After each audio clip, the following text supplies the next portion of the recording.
Bugün keçeceğimiz mühit olacak vakumda elektrik cereyanı.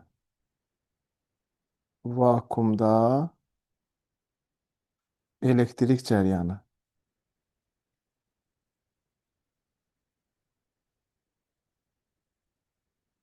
Vakum daha serbest yük taşıyıcı olmadığına göre vakumda normal halde elektrik cereyanı geçmir.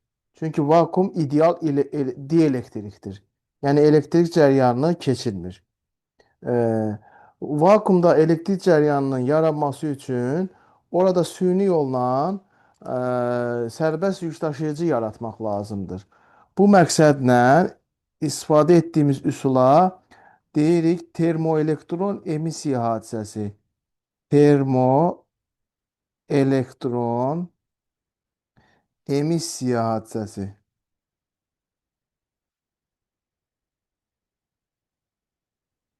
Termoelektron emissiya hadisəsi nədir? Qızdırılmış metallardan yüksək temperatura qədər qızdırılmış metallardan elektronların kənara çıxması hadisəsi və ya belə deyək, elektronların buxarlanması hadisəsi adlanır termoelektron emissiya hadisəsi. Bu bir növ nəyə oxşuyur? Bu bir növ mayələrin buxarlanmasına oxşuyur. Orada da mayələrin buxarlanmasında kənara çıxan molekullar idi, maye molekullar idi. Burada isə kənara çıxan molekul yox, e, elektronlar qopacaq kənara. Hadisəni mən sizə təsəvvür eləməyə çalışacağam. Tutaq ki, burada belə deyək, metalın bir parçasını mən burada göstərmək istəyirəm. Metalın təbii ki, tərkibində müsbət yüklü iyonlar olur kristal qəfəsin düyün nöqtələrində və ətrafda sərbəst şəkildə dolaşan elektronlar olur. Bunlara sərbəst elektronlar deyirlər. Bunlar ürəkləri istiqamətdə, qarmaqarışıq istiqamətdə hərəkət edirlər. Biz bu metalı qızdırdığımız zaman, yəni biz bu metala istilik miqdarı verdiğimiz zaman elektronların kinetik enerjisi artacaq. Elektronların kinetik enerjisi artacaq. Baxın, Q bərabər Cm delta T. Yəni buna biz istilik miqdarı veririk.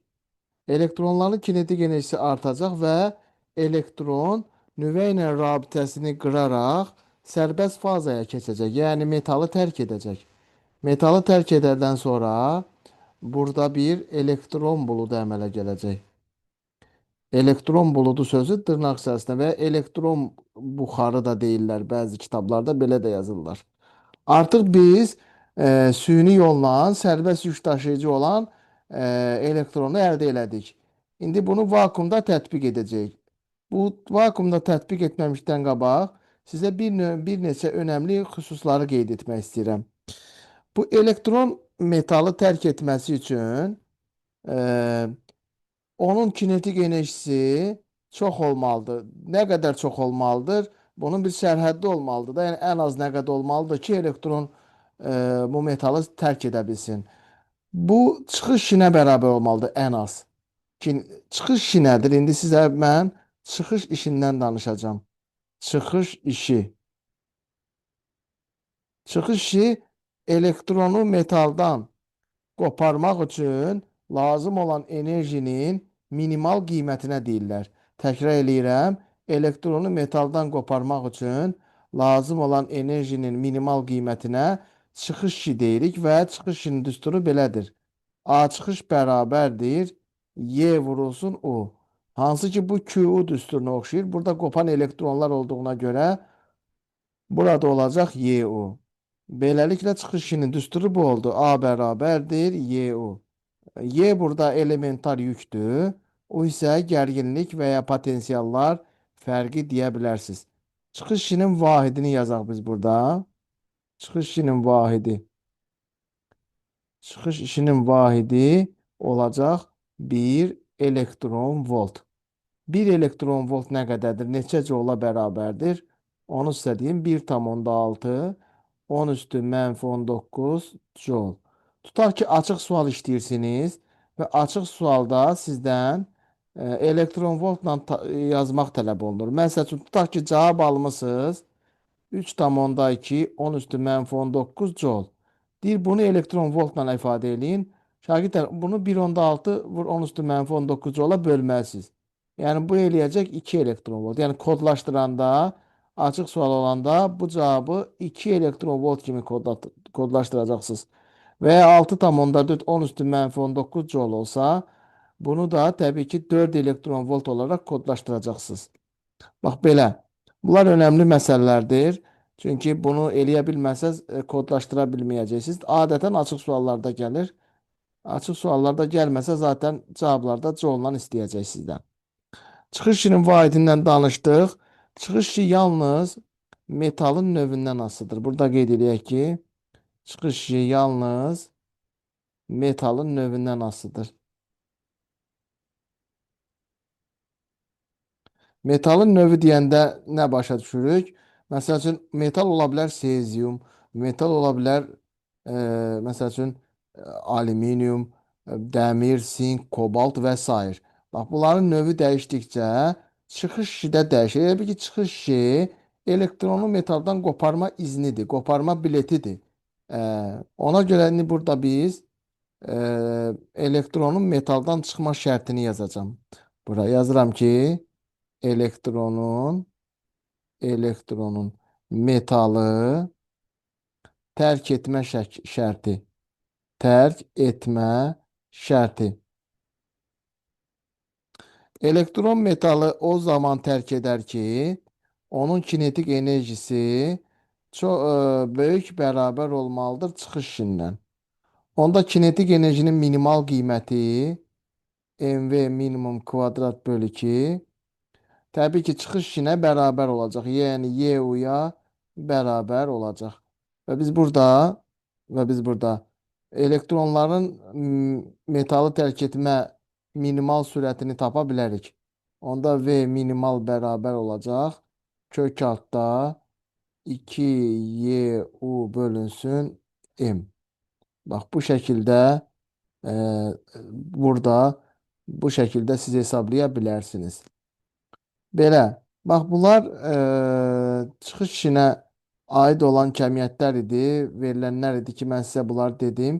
İndi biz termoelektron emissiya hadisəsini vakuum diodunda tətbiq edək. Yəni, vakuumda elektrik cəryanı nətər yaranır, necə yaranır, onu sizə deyəcəm. Termoelektron emissiya hadisəsinin tətbiq olunduğu ən məşhur cihazlardan, qurğulardan biri vakuum diodudur. Vakuum diodunun ikinci adı iki elektrodlu elektron lampası da deyirlər. Vakuum diodu nədən ibarətdir?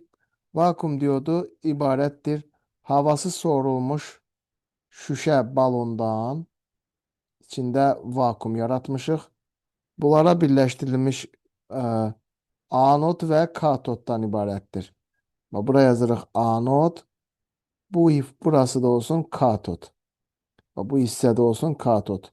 Və katod közərmə teli vasitəsilə qızdırılacaq birazdan. Bu da közərmə telidir.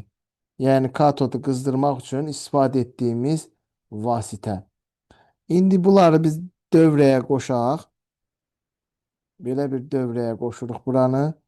Burada bir lampa işarəsidir. Cəryanın olub olmadığını bununla yoxlayacağıq. Və ya ampermetr qoşa bilərik bura biz. Bir də belə bir cəryan mənbəyi qoşa bilərik. Burada da bir dənə K açarı qoyduq. Vəssalam. İndi anod cəryan mənbəyinin müsbət, katod isə cəryan mənbəyinin mənfi qütbünə qoşsaq, onda anod müsbət yüklə yüklənmiş olacaq, katod isə mənfi yüklə yüklənmiş olacaq. İndi biz K açarını bağlasaq, dövrədə gərginliyin olmasına baxmayaraq, lampa yanmayacaq, közərməyəcək, ampermetr dövrədə cəryanın olmadığını, yəni sıfırı göstərəcək. Çünki vakuum elektrik cəryanını keçirtmir. Bayaq dedik ki, vakuum ideal dielektrikdir. Amma biz neyniyəsək? Başlasaq katodun temperaturunu bu közərmə teli vasitəsilə katodun temperaturunu artırmağa, yəni qızdırmağa. Qızdırdığımız zaman biz burada bayaq dedik axı termoelektron emissiya hadisəsi baş verəcək. Yəni buradan elektronlar qopacaq. İndi bu başıboş elektronlar nəyə görə başıboş deyirik? Çünki hələ bunlar elektrik sahəsinə gəlməyib.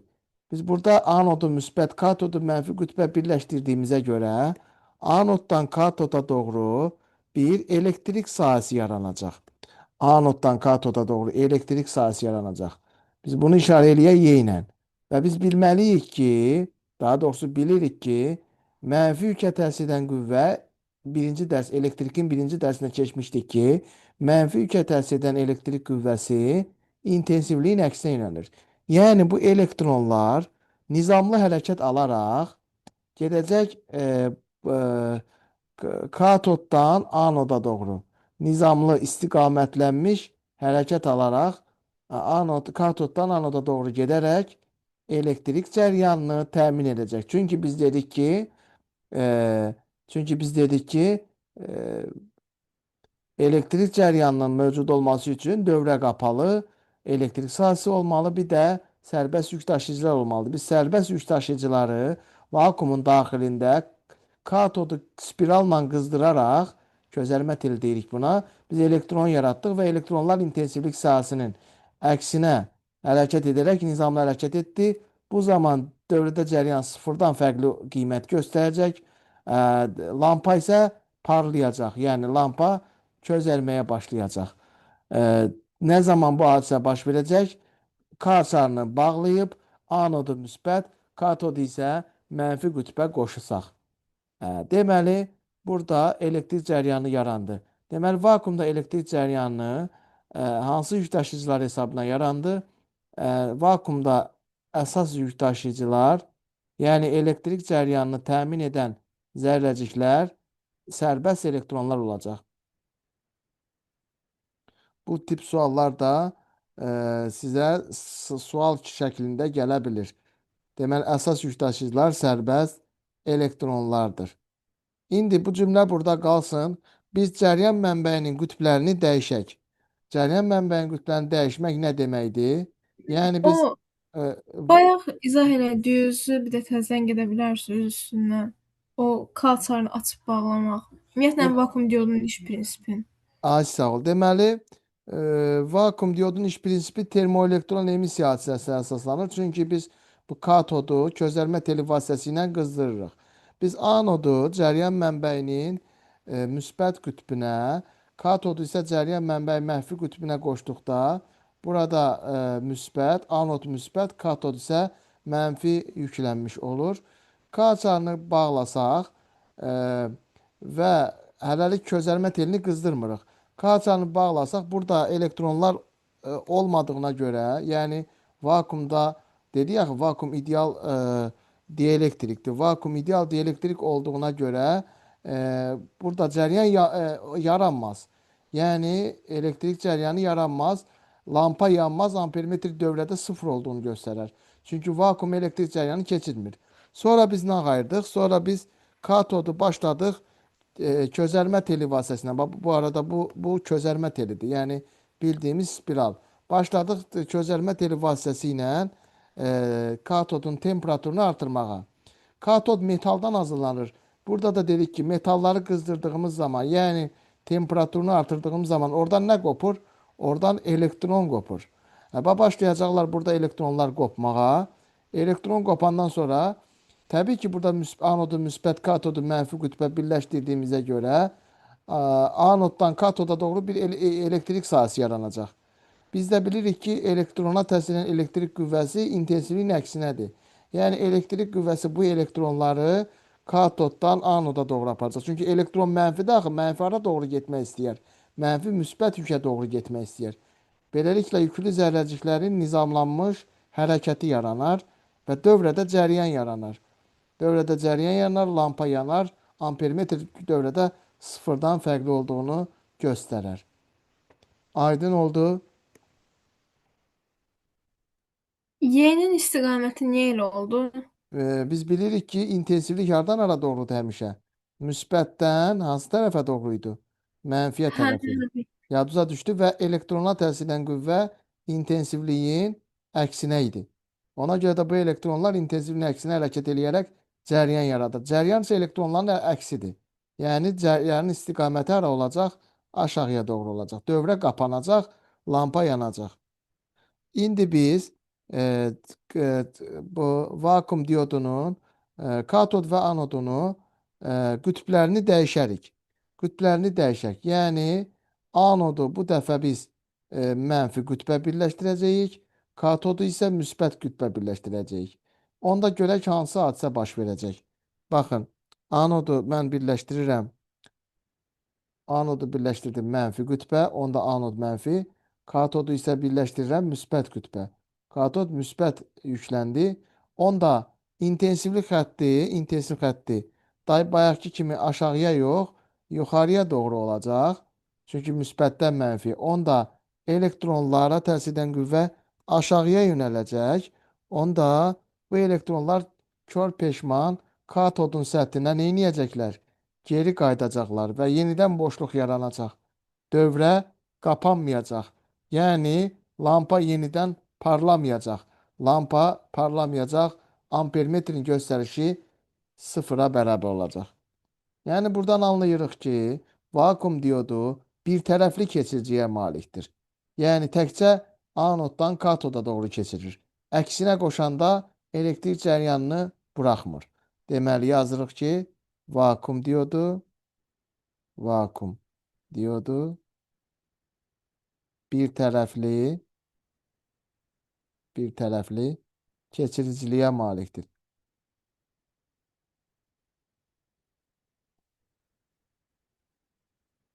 Anoddan katoda. Yəni vakum diodunu tərsinə qoşsaq, onda elektrik cəryanı yaranmayacaq. Yəni anodu mənfiyə, katodu müsbət qütbə qoşsaq, elektrik cəryanı yaranmayacaq. Vakum diodun dedik iş prinsipi nəyə əsaslanır? İş prinsipi termoelektron emissiya hadisəsinə əsaslanır. Vakum diodunun iş prinsipi.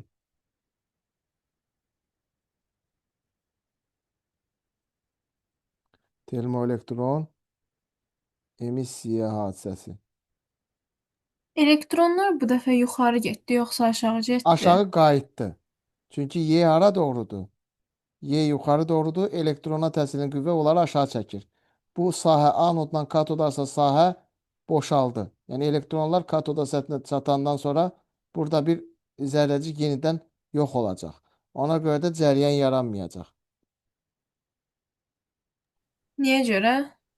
Cəryan yaranması üçün cəryan bir qütbdən zərrəcik bir qütbdən digər qütbə getməlidir. Burada isə əksini görürük. Elektron dala qayıdıb. Bayaq qayıda bilmirdi. Çünki bayaq elektrik sahəsi onu itələyirdi yuxarıya doğru. Yəni anoda doğru.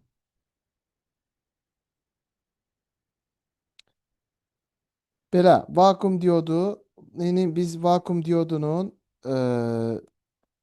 voltamper xarakteristikasını keçəcəyik. Voltamper xarakteristikası nə idi? İ'nin U'dan asılığı və vakum diodu bilirik ki ohm qanuna tabe deyil. Ohm qanuna tabe olmaq nə idi? İ'nin U'dan asılı qrafiki düz mütənasibdirsə buna deyirik ohm qanuna tabedir. Xəttə asılısa, xəttə asılı deyilsə biz buna deyəcəyik ki tabe deyil. Vakum diodunun da voltamper xarakteristikası bu şəkildə olacaq. İki dənə bu formada qrafik çəkə bilərik.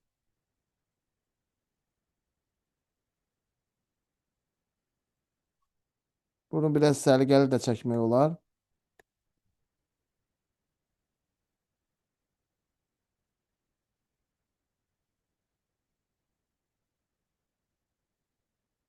Belə bir dənə də bunun üstünə xətt çəkib belə gətirmək olar. Burada T1, burada isə nə? T2 yazmaq olar. Bu da vakum diodunun voltamper xarakteristikasıdır. İndi burada i'nin sabit olduğu nöqtələr var. İ'nin sabit olduğu nöqtələrə biz doyma cəryanı deyəcəyik. Doyma cəryanı. Buna yazırıq i doyma 1. Yuxarıya yazırıq i doyma 2. Doyma cəryan şiddəti nədir?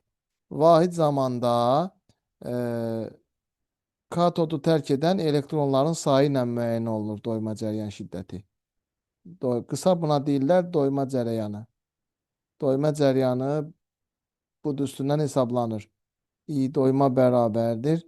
NY bölünsün T.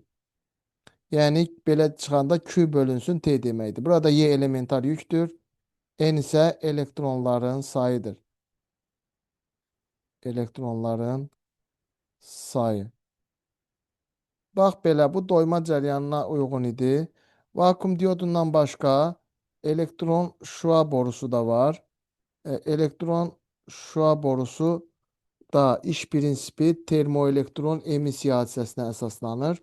Nədir termoelektron şua borusu? Nazik elektron selini sürətləndirərək səs siqnallarını işıq siqnallarına çevirən vakuum cihazıdır. Səs siqnallarını işıq siqnallarına çevirən vakuum cihazına deyirik biz elektron şua borusu. Elektron şua borusunun iş prinsipi də termoelektron emissiya hadisəsinə əsaslanır. Termoelektron emissiya hadisəsinə əsaslanır. Nəyin iş prinsipi? Təbii ki, elektron şua borusunun. Elektron şua borusu. İndi elektron şua borusunun qısa da olsa bir təsvirini çəkim göstərim sizə.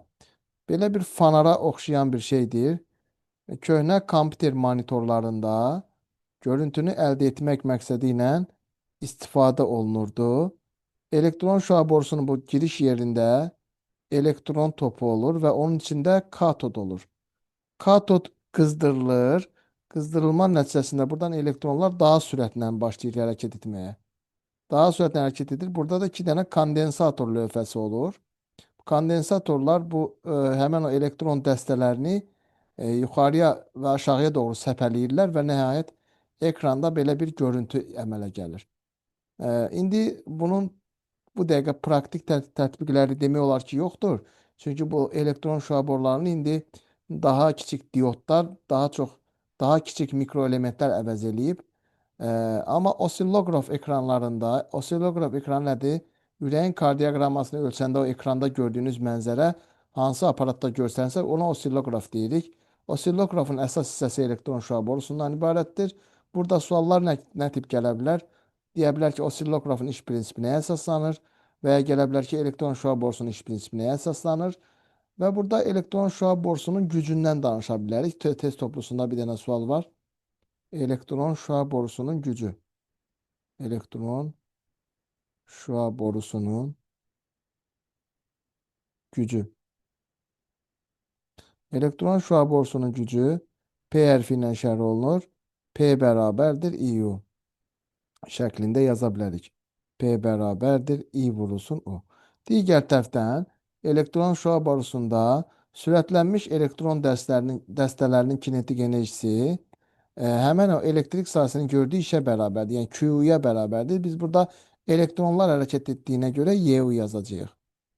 Və biz burada U-nu tapsaq biz, U bərabər olacaq P bölünsün I. Gətirib yerinə yazanda kinetik enerjinin üstünü belə alarıq. Y vurulsun. P bölünsün I. Bax, bu elektron şua borusunda elektron dəstələrinin kinetik enerjisidir. Bax, belə. Beləliklə, vakuumda elektrik cəryanını biz keçdik. Vakuumda əsas yük daşıyıcılar sərbəst elektronlardır. Vakuum Ohm qanuna tabe deyil.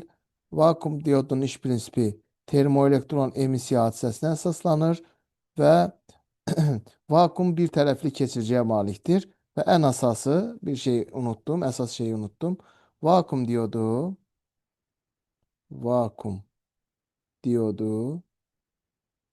dəyişən cərəyanı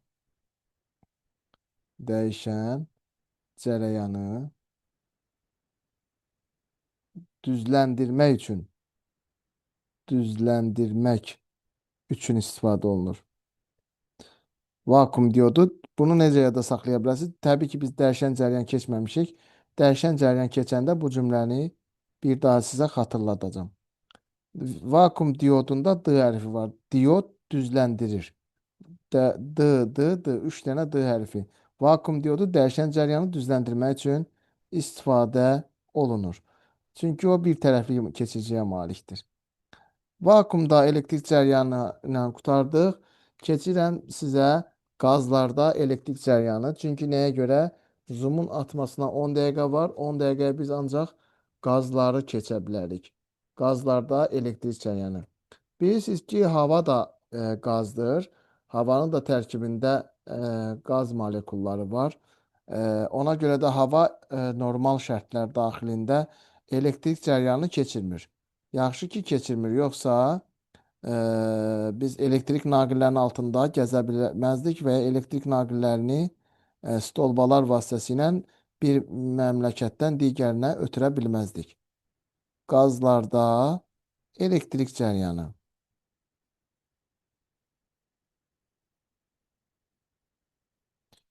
Qazlar adi şəraitdə elektrik cəryanını keçirmirlər. Keçirə bilmələri üçün onları iyonlaşdırmaq lazımdır. Qazlarda elektrik cəryanının keçməsi üçün onları iyonlaşdırmaq lazımdır. Qazları müxtəlif üsullarla iyonlaşdırmaq olar. Qazlarda iyonlar yaradan mənbələrə iyonlaşdırıcılar adlanır. İyonlaşdırıcılar nə ola bilər? Qazları qızdırmaq, qazların üzərinə, qaz atomları üzərinə başqa zərrəciklərlə bombardıman etmək və ya işıq şüaları ilə şüalandırdıqda orada neytral qaz atomu iyonlaşır. Yəni qazları müxtəlif üsulla iyonlaşdırmaq olar və onlar hansılardır? Qazı qızdırmaqla, müxtəlif zərrəciklərlə bombardıman etməklə və ya müxtəlif şüalarla şüalandırmaqla qazı iyonlaşdırmaq olar. İndi tutaq ki, burada bir neytral qaz atomu vardır. Neytral qaz atomunu biz iyonlaşdırıcı vasitəsilə iyonlaşdırmaq istəyirik. Bax, bu neytral qaz atomudur şagirdlər.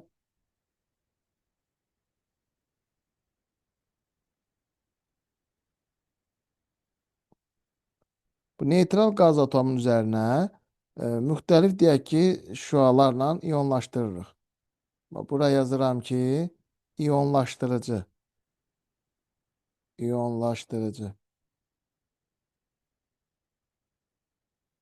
Bunu iyonlaşdırdığımız zaman buradan iki zərrəcik fırlayıb çıxacaq. Biri burada həmən o elektrondur. Neytral qaz atomunu tərk edəcək. Həmən bu elektron. Bu oldu elektron. Elektronunu itirmiş atom nəyə çevrilir? Elektronu itirmiş atom müsbət iyona çevrilir. Digərdə həmən bu müsbət iyon olacaq.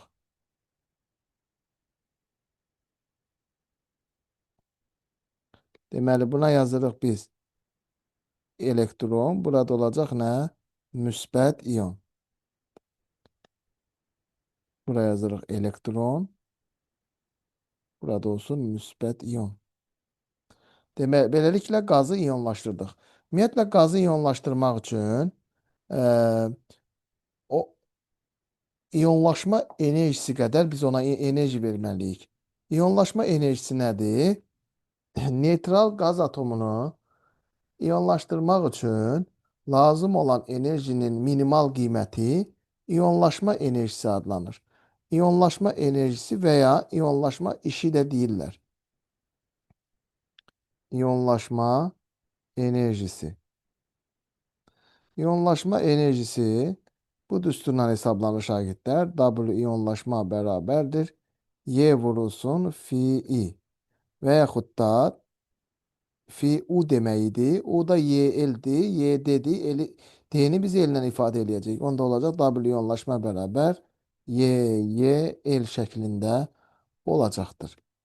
Bu qazın iyonlaşma enerjisinin düsturudur ki, bunları siz öyrənməlisiniz. Burada Y nə olduğunu bilirsiniz. Burada Y elementar yükdür. Fi isə iyonlaşma potensialıdır. İyonlaşma potensialı.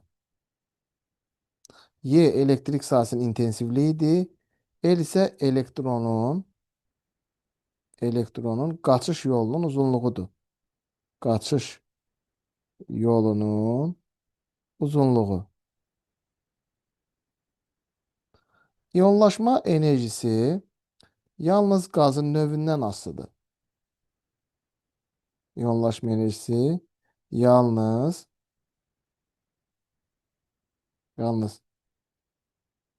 qazın növündən asılıdır.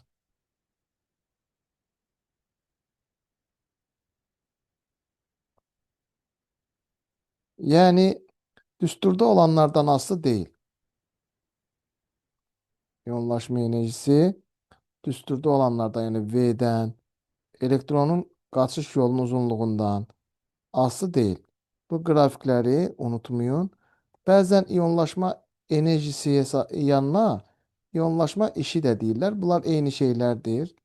Bunları unutmayın. Yəni bu düsturları A'ya da nə edə bilərsiniz? Bərabərləyə bilərsiniz. Qazdan elektrik cəryanının keçmə hadisəsi qaz boşalması adlanır. Qaz boşalmasının iki növü vardır. Qeyri-müstəqil boşalma, bir də müstəqil qaz boşalması. Adda. İyonlaşdırıcının təsiri ilə baş verən qaz boşalması müstəqil qaz boşalması adlanır. Üzr istəyirəm, qeyri-müstəqil qaz boşalması adlanır.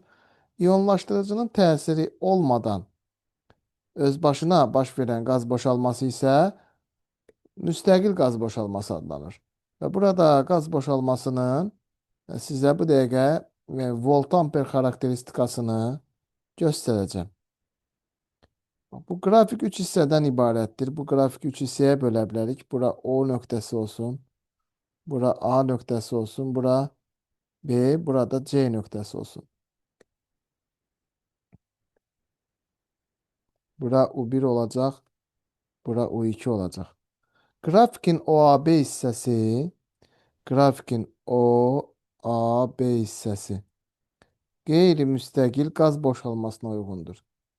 Qeyri-müstəqil qaz boşalmasına uyğundur. Qrafikin AB hissəsi, yalnız AB, görürsünüz ki, cəryan orada dəyişməyib. Yəni, cəryan doyma halına çatıb.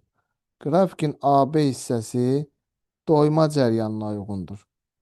Doyma cərəyanına uyğundur. BC hissəsi isə, qrafikin BC hissəsi müstəqil qaz boşalmasına uyğundur. Müstəqil qaz boşalmasına uyğundur. İndi burada doyma cəryan şiddətinin bir daha düsturunu yazaq. Doyma cəryan şiddəti gərginliyin O1 qiymətindən sonra gərginliyi nə qədər artırsaq da cəryan qiyməti dəyişməyib. Deyirlər cəryan doyma halına çatıb. Ona görə də biz burada doyma cəryan şiddətinin düsturunu yaza bilərik. Doyma cəryanı I doyma bərabərdir. N-yə bölünmüş T olacaqdır. N burada elektron iyon cütlərinin sayıdır. Elektron iyon cütlərinin sayı. Bu şəkildə yaza bilərik və yaxud da biz belə yaza bilərik. Konsentrasiyanın düsturundan istifadə edib N böyük V vurulsun Y bölünsün T yaza bilərik.